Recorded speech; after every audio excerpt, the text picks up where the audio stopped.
Bonjour à tous et bienvenue sur notre chaîne et notre première vidéo qui parle de l'éveil spirituel.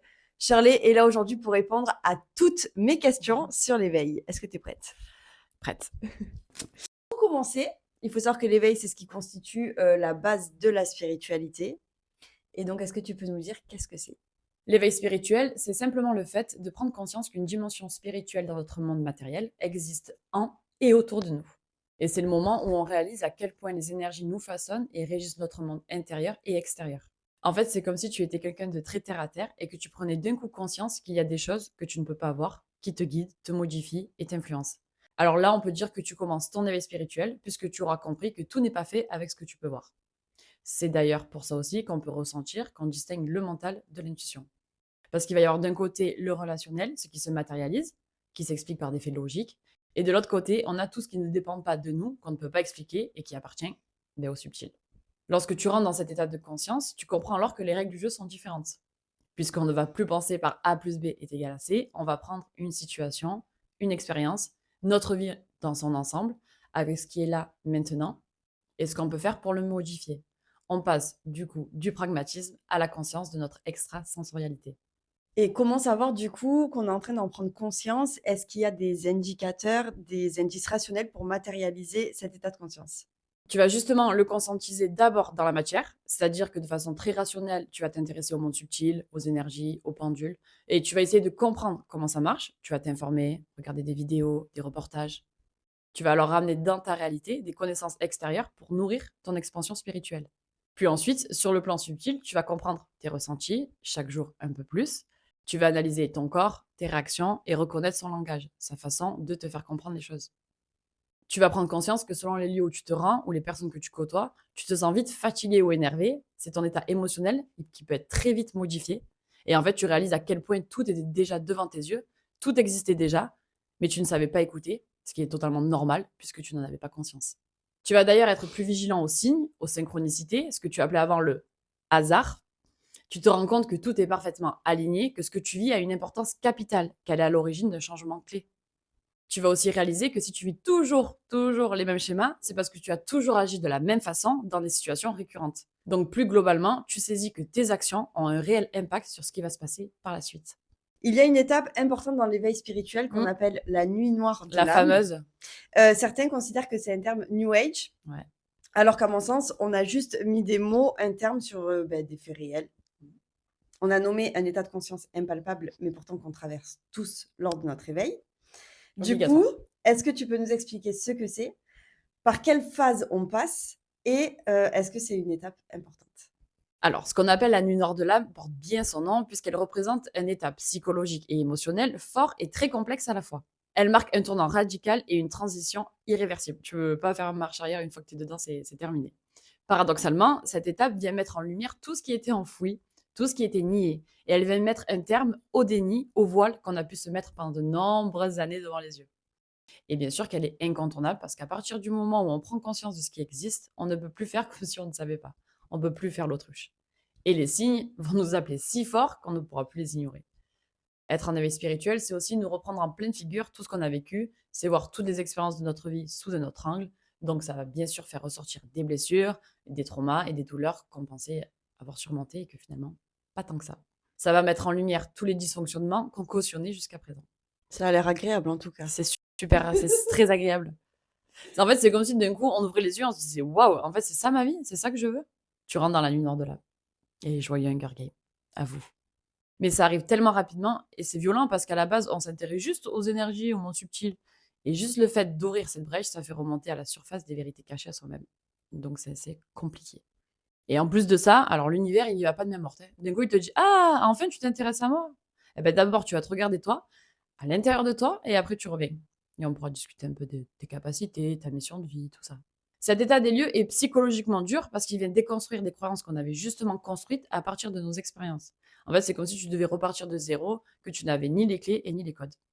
Tu réalises que la plupart des choses que tu as faites, c'est parce qu'on te les avait apprises de cette façon, parce que tu avais vécu telle ou telle chose. C'est un peu le même état que quand tu es en crise d'adolescence. Tu es en quête d'une identité propre, sauf qu'aujourd'hui, tu as la maturité et le recul nécessaire pour nommer tes émotions, pour les comprendre, pour les analyser. Pour donner un exemple, en termes de violence, c'est similaire. Parce qu'une autre réalité va s'imposer à toi et il faut le temps de la digérer, de l'accepter, de l'analyser et pour l'intégrer. C'est super intéressant le dernier point et le fait de comparer l'éveil à la crise d'adolescence parce que c'est une période de rébellion où on est en colère contre tout le monde, contre tout et tout le Tout le monde. monde, le Et monde sans entier. savoir trop pourquoi d'ailleurs. Et est-ce que déjà, on peut dire qu'à ce moment-là, il y a comme un appel intérieur sans le reconnaître et ça définirait en fait un appel de l'âme puissant qu'on n'arrive pas forcément à déchiffrer.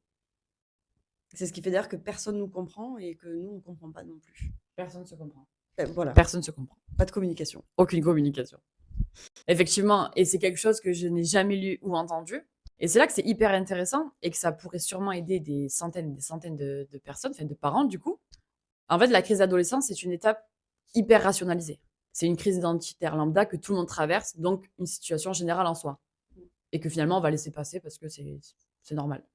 On entend que l'enfant retrouve son discernement, son état normal, et vite que ça passe, et vite qu'on passe à autre chose. Donc on essaie de gérer comme on peut, et on attend que la tempête passe. Mais en réalité, et là vraiment ça révolutionne toute ma façon de penser à ce sujet, la crise d'ado est un appel de l'âme, en vérité. Chronologiquement, on le sait, les enfants jusqu'à 6 ans ont leur capacité extrasensorielle développée, comme si leur part de spiritualité faisait partie de leur quotidien, et comme si c'était quelque chose d'inné, de normal pour eux, ils vivent avec ça, et puis ils se posent pas trop de questions.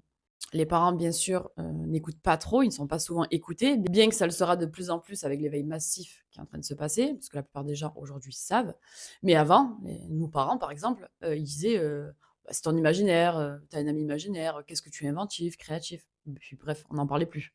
Et la période de l'adolescence est en réalité une révolution intérieure. C'est l'âme qui crie, qui bouillonne et qui demande juste à se révéler. Dans la quête d'identité, il y a des connexions plus profondes au-delà de l'ado qui cherche à être reconnu, à se faire entendre ou voir. C'est son âme en réalité qui appelle à être entendue. Et c'est pour ça d'ailleurs que les ados eux-mêmes ne sont pas capables de rationaliser ce qu'ils vivent parce que ça les dépasse complètement. Ils n'ont pas été éduqués dans la conscience qu'une âme se réincarne et qu'elle évolue grâce aux expériences, etc. En fait, l'âme proclame juste son existence.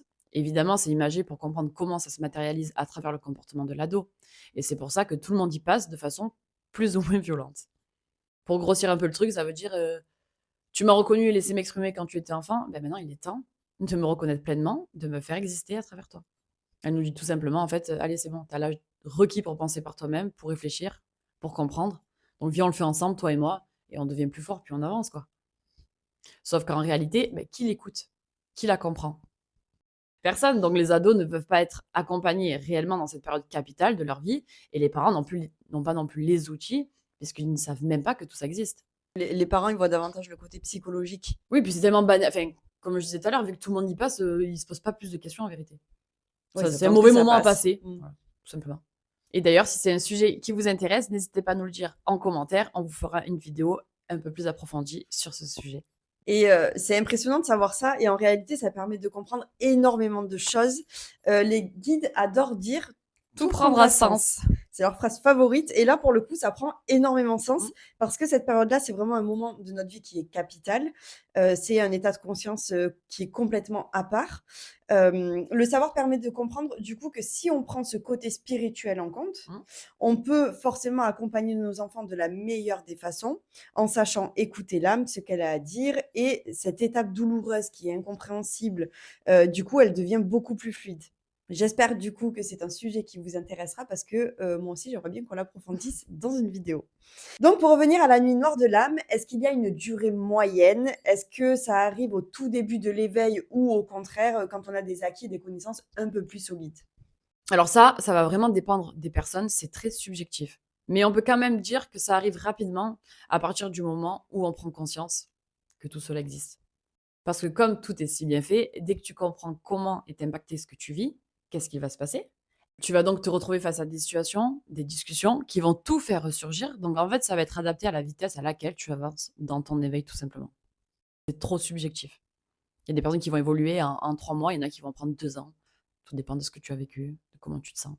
Si par exemple, tu commences à t'y intéresser partiellement, ça mettra plus de temps que si tu te lances à fond dans le sujet. Logique. Pour la durée, c'est pareil, il n'y a pas de moyenne, c'est propre à chacun. Le seul conseil pour que ça aille plus vite, c'est de ne pas faire l'autruche. Voilà, c'est d'accepter et de ne pas se voiler la face. C'est le conseil. Déjà, de une, parce que pendant cette période, tu te retrouves un peu seul face à toi-même et tu te sens seul, plus isolé et c'est pas confortable. Donc, en général, on veut très vite en sortir. Eh Marion? Oui, oui, tout à fait. Ouais. Oui. J'approuve. Justement, est-ce que cette période de la nuit noire de l'âme et plus largement, l'éveil spirituel a un impact sur les personnes qui nous entourent, Eh oui. sur notre façon d'être et qu'est-ce qui se passe en fait autour de nous pendant, cette période de transition, Il se passe beaucoup de choses. Il se passe énormément de choses. je me doute et on le sait parce qu'on l'a quand même Parce qu'on l'a vécu, vécu. Et oui, et ça aussi, c'est super important de le savoir parce que ça va bouger, beaucoup bouger, énormément bouger. Mais il y a quand même du positif, hein. Tout se fait plutôt naturellement. En fait, le plus difficile, c'est d'accepter que pas tout le monde n'est prêt à faire ce cheminement.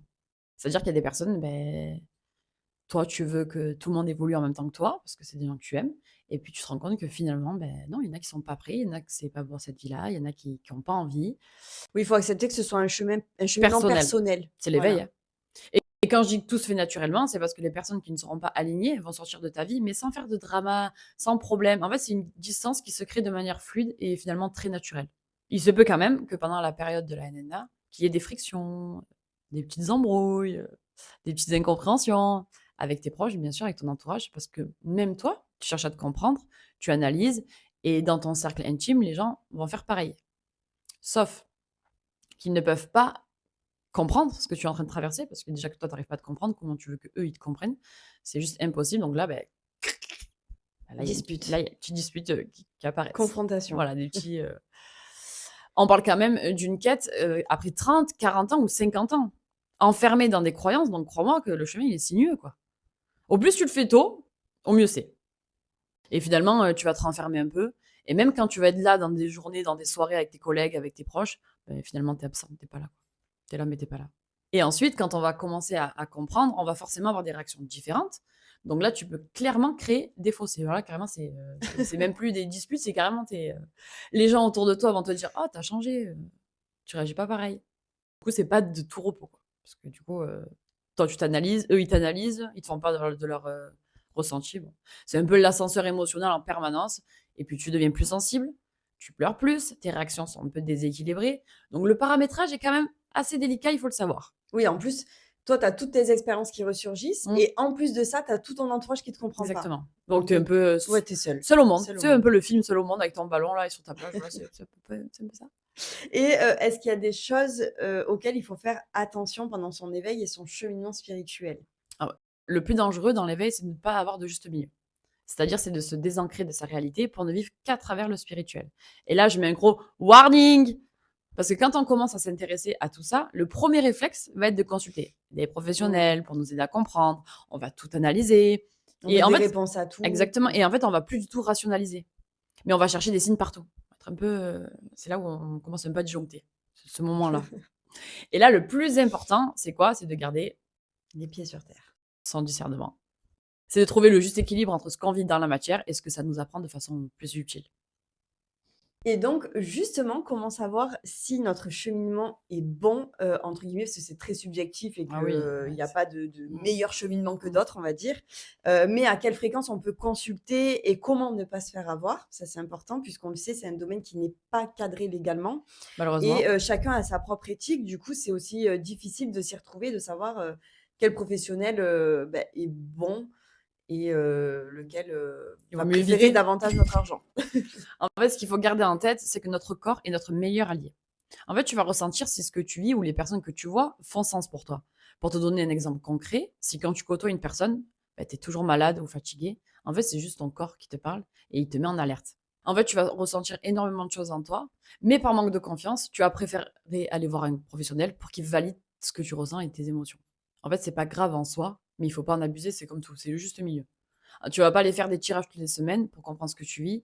Et si tu te tires les cartes toute seule, ne pose pas la même question tous les jours et ne le fais pas de manière générale tous les jours non plus.